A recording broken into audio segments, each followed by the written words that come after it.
Welcome back, everybody. I'm here with present airline pilot who flies all over North America and around, has seen this world from above, and I had a chance to meet him about a year ago, right? Correct. And well, his name's Joe, so everybody say hi to Joe. The reason his face is blurred out is because he is currently a pilot, and this would be a conflict of interest. Correct. Yeah, we're all of our companies make us sign an agreement where we're not allowed to speak to any media and any questions. Actually, any pilot has presented to them in the United States by any media organization needs to be directed to our company spokesperson and or union representatives. Basically, they don't want any of us talking to any media about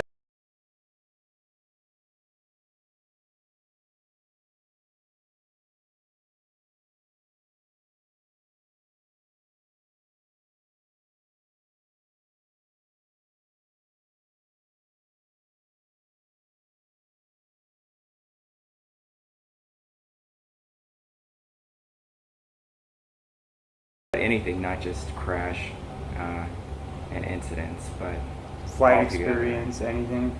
Correct. Which is kind of interesting, wouldn't you say? Seems that's a pretty good wall of defense to keep anything that you might be seeing out there in the air. What an airline pilot thinks of what this Earth looks like. So you've been looking into the flat Earth concept for how long? I've been looking into it just for the past couple years. It all started off with looking at some pictures that NASA had presented in the past, and I saw some pictures of the original moon landing that I had some questions about. And then a few years ago, they were supposed to release all of these pictures that had never been seen before, and it was supposed to prove a lot of naysayers wrong. And then all of a sudden, those pictures mysteriously disappeared. And whenever you see companies like that, NASA doing something, it raises a lot of questions. So the more research I did, the more questions I had. The lack of answers. So I started to do my own research, and I really had more questions than I had answers. And through my research of flight paths and what I've seen, and talking to fellow military aviators, lack of any tours in Antarctica, I was left dumbfounded. And since then, I've been doing a lot of research, not as much as I should be doing, but that's what led Adam and I to talking, and here we are today. Yep. Joe's been a really good teacher and a student, both a teacher and a student of mine, and we all have a lot to learn from each other when we can kind of combine our perspectives, see what actually makes sense. What do you think drives you? You said a minute ago that you're maybe not doing as much research as you wish you were. What is it that drives you to want to know more? It seems like so many people are just content with not knowing. Well, I think that's exactly it, is the more you learn, the scarier it is, because if it is true, and the evidence has led me to believe so, I just flew back from Dubai, and I was in Bali, Indonesia before that, and if it is true, then it means we're all on a farm and we're being lied to, and it's like you're sheep on the farm, maybe not for the slaughter, but then other sheep come to warn you, hey, you're on this farm and and you may want to escape people, maybe like Jesus and Buddha and many others before them that have been persecuted. And if it's true, we need to find out and listen to these people like Adam that find a way out. Maybe not a literal way, but through love or something. And that's what I'm searching for the answers for. You have any questions that maybe you've asked me in the past, or that you haven't thought of yet, or you're thinking of now that you think might help bring clarity? Well, the biggest question is the question that I had today is what can we do about it? Because, like I said, I feel like we're all trapped here and we're being lied to about multiple things, and whoever is in charge, like I was telling Adam, if it's whatever you want to call it, if it's the Illuminati or bankers or Zionists, is, what can we do? Can we lead an expedition through Antarctica? Is it through love? Is it through going within ourselves? Is it maybe like Buddha found some sort of harmony? Is my biggest question is it's not the facts, it's what we can do as individuals to, what are we supposed to do? And I think we've been given guidance, but not in the past 100 years, by a figure like Christ or Buddha. So kind of all in here on this adventure by ourselves. So that's my question is, what can we really do for ourselves to I don't know if escape's the right word. Definitely. I think that's a question a lot of people have. Like, does making a YouTube video about it even help? Does bringing awareness to the problems actually help? Or does kind of recognizing the problems and then focusing on the solution, is that more in alignment with what we can do? And I think I kind of tried to attempted the answer to that earlier, but I feel like it is something that we have to reach within, because whenever I've had any problems in my life, the longer I spent focusing on the problem, being like, damn it, or this thing screwed up on me, or just staying in that place of here's the problem, it blocks me from the place, which is always, okay, this has happened and now I have to deal with it, and I'm worth trying to make this better. And it's from that place, which sometimes it doesn't even look like it is, but it's love. That's how I see it, that we actually can solutions to all the problems within ourselves, and it's really maybe more of a matter of perspective than actually changing the world, but maybe changing how we see the world. I first got into flat earth like 2 years ago, and probably about the same time you first heard of it. And I always wondered, like, is there, I don't fly airplanes, rumors that looking out the cockpit window is not the same as looking out the side windows of the aircraft that are more kind of fish-eyed and Correct. double layered, so that it does kind of make a curved horizon. But I remember I asked you last time, is it true? Does it look flat from the front of the aircraft? It looks completely flat from the front of the aircraft. You're absolutely right. The all the windows from the passenger's perspective are curved, and you could read a lot of textbooks that state reasons why, but it's not the curve that the airplanes need. It's basically the triple pane and shape of the windows. So that's one of many anomalies that I've seen flying that I've just been perplexed by over the years. One thing I've noticed, well, I've been on a couple flights, and probably the last one was in 2014. I flew all the way to New York and back. Spent a couple weeks there, but during the flight, it was always at night, so I never really got to see much of the land as we were crossing over to really see if there was curvature or not. But the thing I noticed is there's a little TV screen in front of each of the seats, and it would show, you could watch TV or pay for some weird movie, but it would show you the airspeed and the temperature of the air. Correct. And I noticed it's really cold up higher the higher you go. Absolutely. And I'm curious, when you're flying in the daytime and do flights ever fly directly under the sun?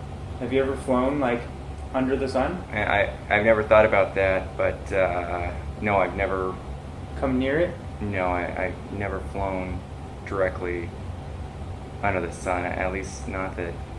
Is it possible that the flight coordinators are aware that if you fly too close to the sun, you're gonna burn up, or is it hotter near the sun? It's something that I've actually never thought about, but it's funny that you mention that because I've literally never thought of it. But yeah, the sun has never been directly overhead of the aircraft. One thing that I've thought about though is, let's say you're flying, the average commercial aircraft flies at about 38,000 feet, which up there the temperature is about negative 50, maybe negative 60 degrees. We always use Celsius. At that temperature, it's about the same as Fahrenheit. And one of the examples that they use where you can't fly over Antarctica, it's on a little bit different topic. Do you mind if I just briefly say this? Temperatures are so extreme, but the temperatures are so extreme at every altitude that we fly at, and we're always flying around thunderstorms and supercells, and once I heard that the argument of these extreme temperatures, you can't get more extreme temperatures literally than what we fly, and ice can't freeze.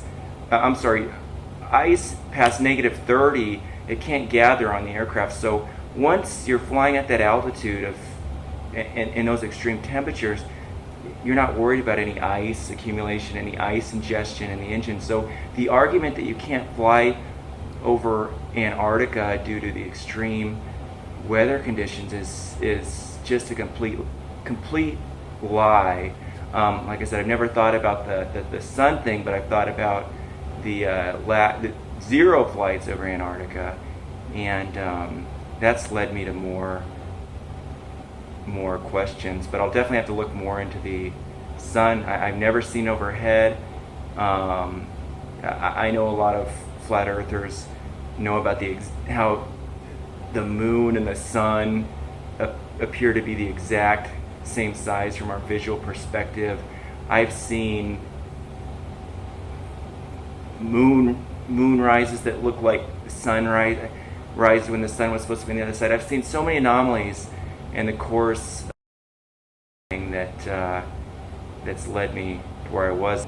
That's when I ran into Adam, and he was just such a wealth of knowledge of words and etymology of words, and really an amazing figure. That's why I've agreed to do this interview, although thanks, buddy. It's probably definitely put my career at risk. Absolutely. And that's why I've done what I've done with this face here, and you can't see it, so hopefully we keep him safe in the sky there as our eyes in the sky. And I really appreciate you going out on a limb for humanity. Really is what you're doing it for, and for yourself to make your world a better place. But yeah, I think this might be one of the things that, it seems to me one of the things we can do is talk to each other and bring awareness to what the truth is, because they say the truth sets you free, but they don't usually mention it scares the shit out of you first. So another question I want to ask you about the sun is, I've seen video from airplanes where the sun, from their perspective, appears beneath them. Have you ever witnessed that, or have seen those videos, or what's that? Maybe it's far enough away, I can imagine, but I'm not sure if I exactly understand the question in terms of it. like you see clouds. Maybe I'll show a clip on here, but I don't know if you've seen it, where you see the light from what appears to be the sun coming through clouds from off in the distance, like on the other side of those clouds, not way up in the sky. Oh, in terms of it setting and it's Yeah, it could be like towards sunset time. I would imagine they would have to be in order for it to even be possible to do that. But you haven't seen any of those videos, or I'd have to look at the videos, but I've seen multiple times where the sun's beneath me. I've never seen it where it's directly over the ground or something like that. But yeah, I guess I'd have to. I mean, like off in the distance. Oh, off in the distance, plenty of times, yeah, where you're higher than the apparent sun. Than the apparent sun, absolutely. Have you done any research into refraction? I have not, no. Okay. Well, have you heard of Rob Skiba? I have not. Rob Skiba is a lot bigger channel than I am, but I copied one of his models of an experiment. I'll send you a link later so you can see it. But basically, I take a table, and there's I use my phone as the perspective point, and then I have a little drawing of the sun that moves across the table, and between the two, I put a refractory sheet, basically a magnifying sheet that you get out of like a daily planner. And as you move the sun away from that refractory sheet, it appears to set below the apparent horizon, but you move pull the refractory sheet out, and it's still right there on the table, showing possibly explaining how the sun could set on a flat Earth when common sense might make you think if the Earth is flat that you would just see the sun all the time because it's so high up.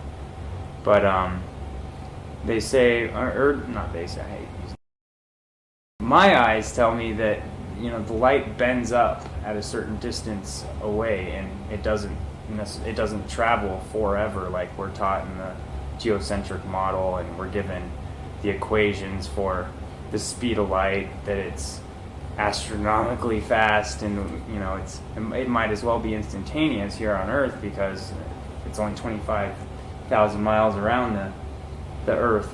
One thing that I can say in an anomaly that I've seen, I know what refraction is. I haven't studied it in depth. One thing that I have noticed flying that has completely blown my mind is the sun rises in the east and sets in the west, and there's been plenty of times where we've been flying eastbound late at night. We do a lot of red-eye flying where you leave at 10 o'clock at night and then land at 6 in the morning, but where the sun is set, and you would actually, where it's just set on the other, set in the west, and then you see a little glimpse hours later on the east, where I'd ask the other pilot, I'd say, is that the sun rising? Is that a moonrise? And then it would dip back below.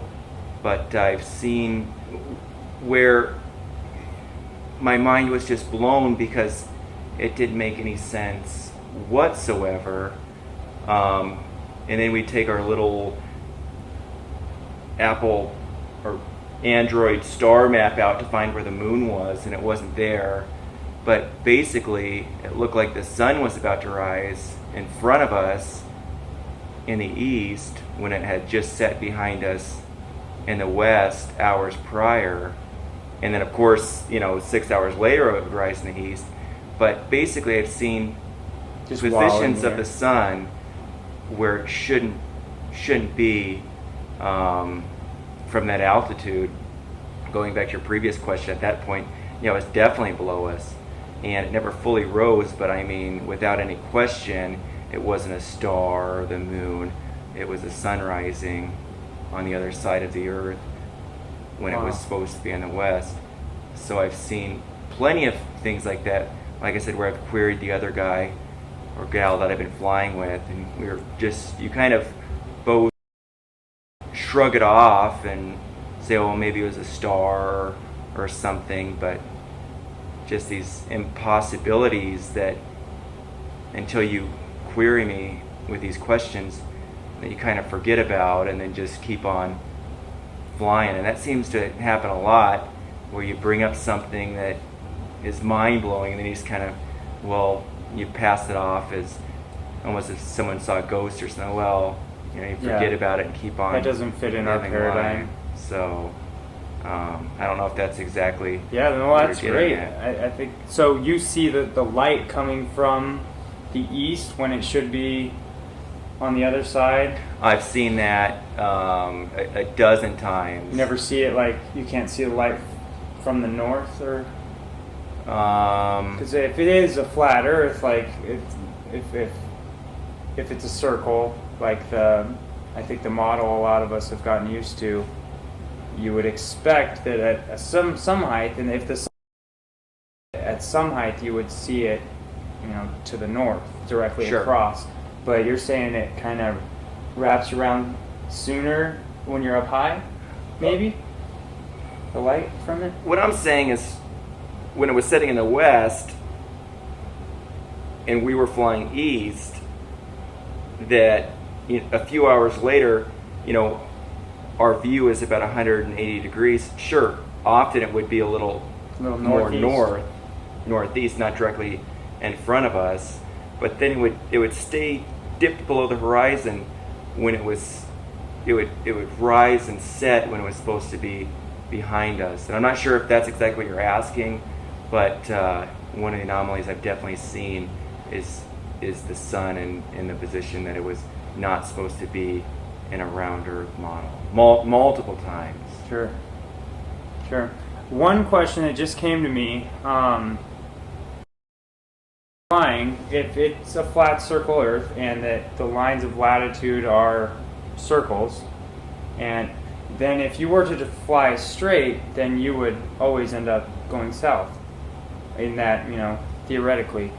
So here's my question. When you're following your coordinate system or keeping track of where you're at, which I don't know how well you even do that or need to, but do you feel like when you're going west, do you have to continue to turn left in order to stay straight, or do you just go straight and that's west? We keep going straight and that's west. It's as if there's something else going on other than just what we even think we're evolving to understand. Well, so what's your take on that? Is that just a mind blow? It really isn't. It's something that I've never thought about, but you're absolutely right in that regard, as if you were following, the curved Earth, you wouldn't be pointing due west and ending up in another location. Like you said, you'd be doing multiple turns. Something else that I've thought about along those lines is oftentimes as well. You've mentioned how exactly do you do that? We do it through multiple systems in the aircraft. We have these you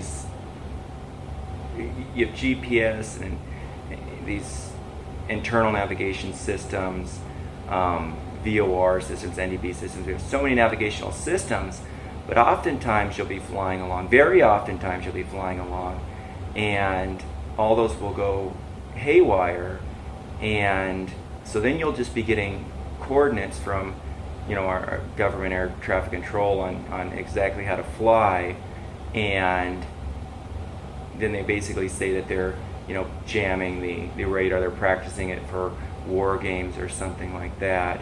But it seems like oftentimes when you should be doing something like that, especially when you're flying west across the United States, you'll reach a certain point where your systems will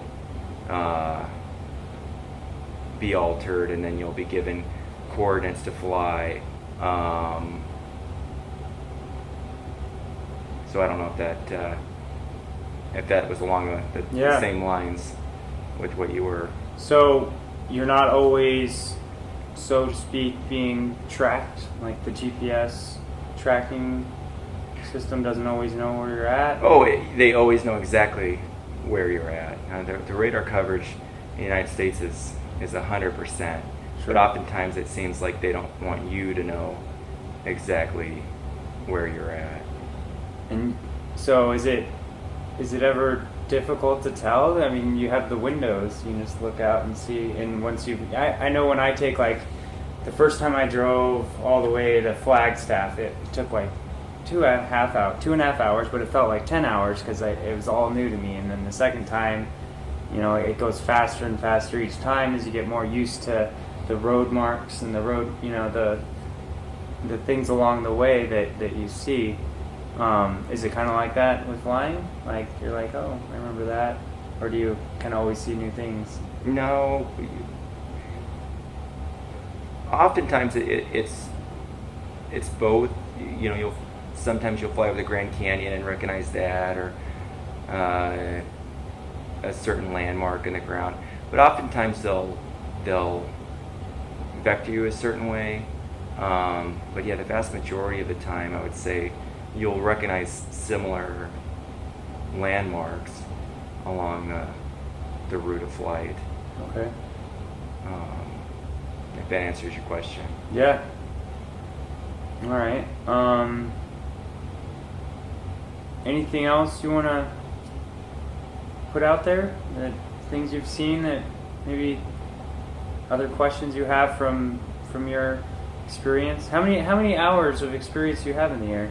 I've been commercially flying for the last 12 years. I've worked for 3 major airlines in the United States that I'm sure everybody's heard of. I've met pilots in the military,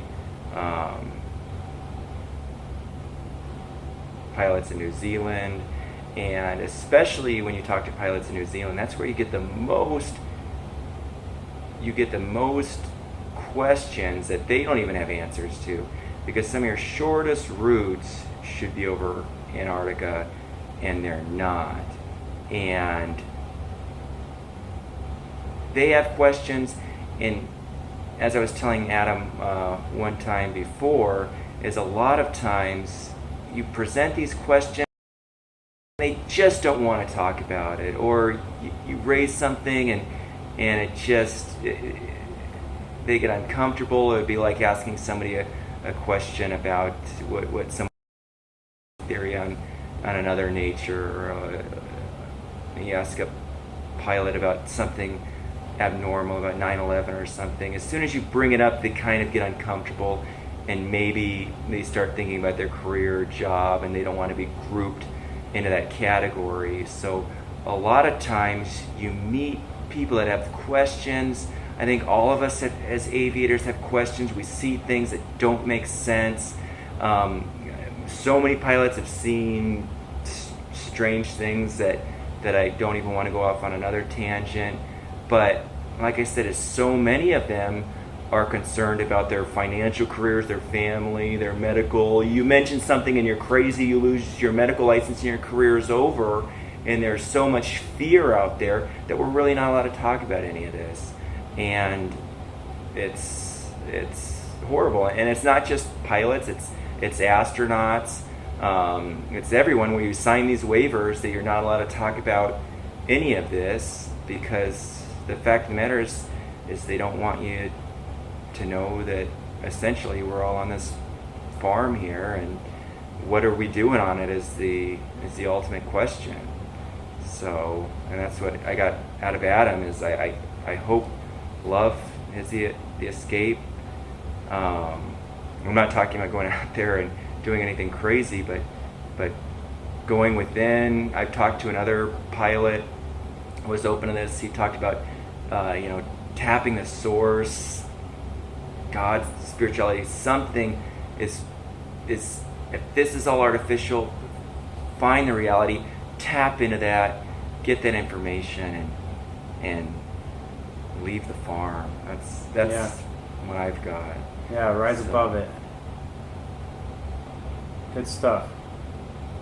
Well, I'm not sure what else we can cover. You mentioned 9/11, and I've heard from a lot of pilots that that maneuver of aircraft is something to be pretty impressed with, as far as being able to maneuver a plane to make those types of turns and just nail those buildings so dead on center. Yeah.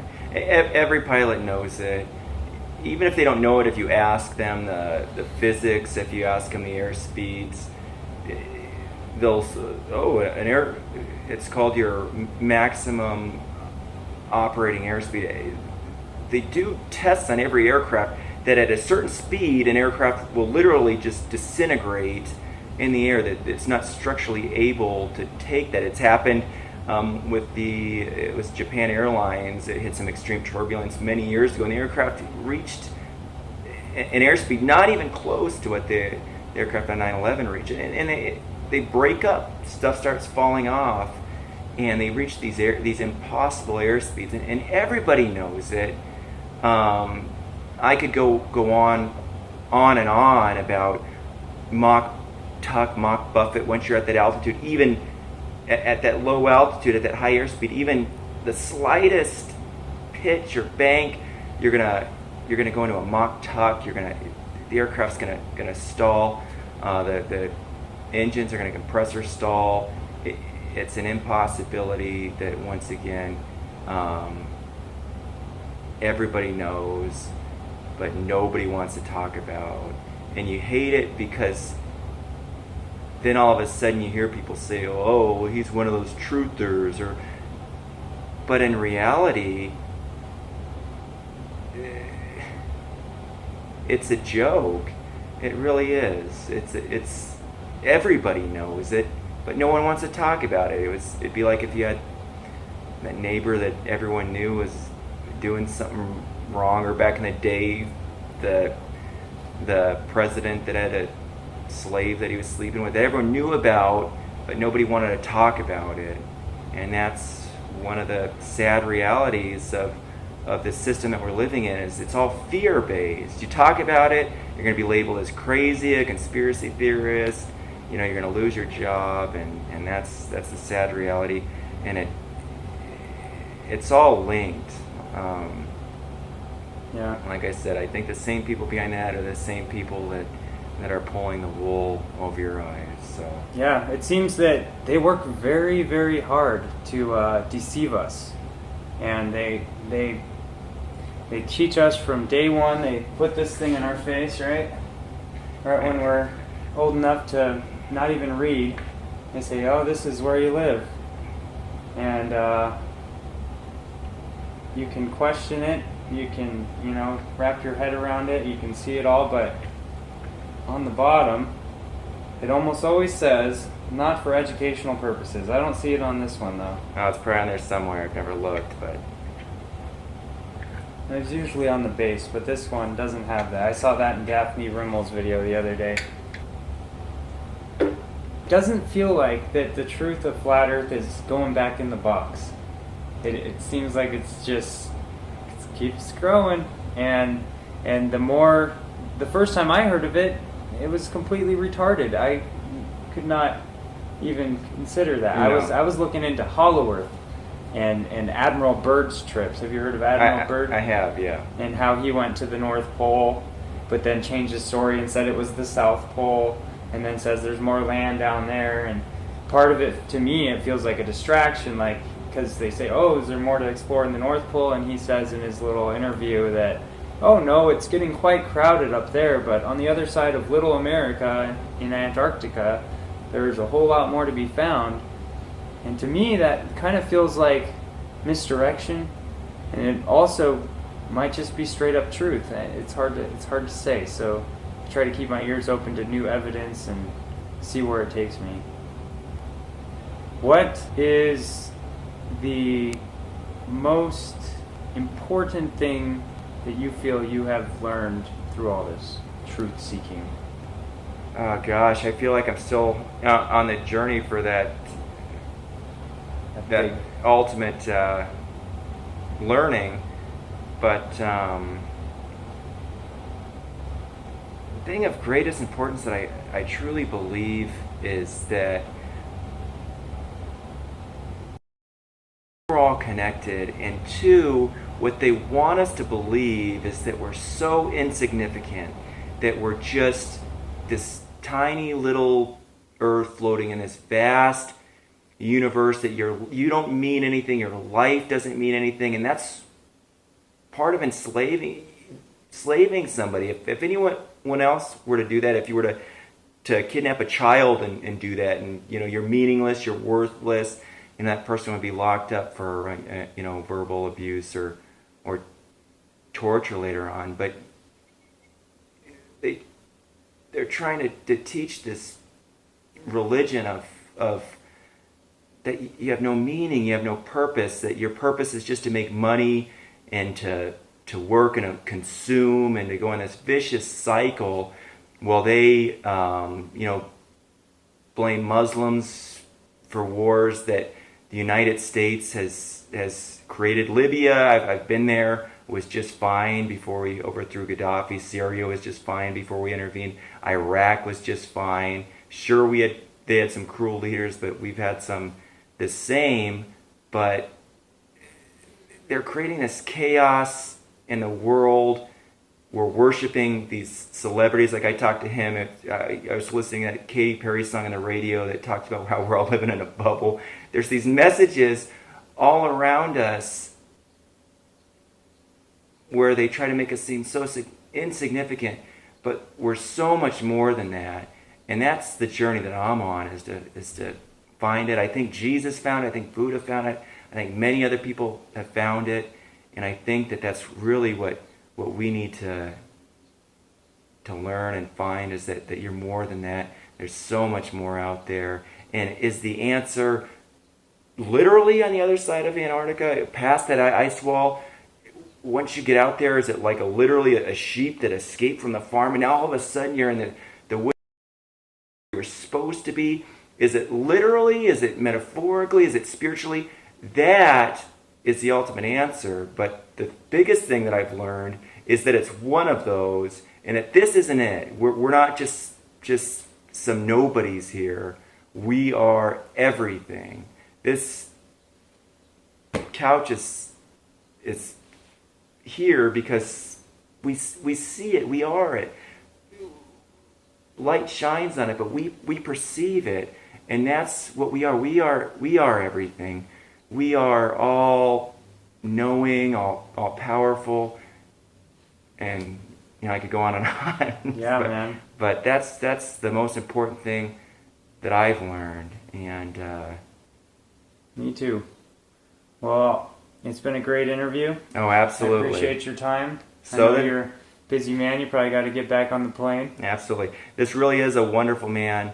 The first time I ever met him, he really was a Christ-like figure in terms of his love for people and truth, and there's not a bad bone in his body. When I met him, I have to say that his message to you all is important. He knows way more than he's probably showing on this channel, because sometimes these interviews are difficult, but please continue to listen to his messages, because like he just said, the truth's out there, and the truth is the only thing that's going to set you free. And we have to learn from each other and learn from people like this that I believe have a gift that need to be shared with you all. So please like, subscribe, share it with your friends, and get this message out there of not just flat earth, but love, and that we're all being duped, and the real answer's out there, and he's closer to it than I am. I'm just a person flying out there that sees a bunch of stuff that doesn't make any sense and knows for a fact that we are being lied to. So all I have to say. So it's been a Thank you. pleasure, and thanks for having me on your channel. And I hope it doesn't mess with my career. But I guess if it does, then it'll even prove it further that it all is one big lie. So thanks for your time, and it's been a No fear. great experience. Yes, sir. Awesome.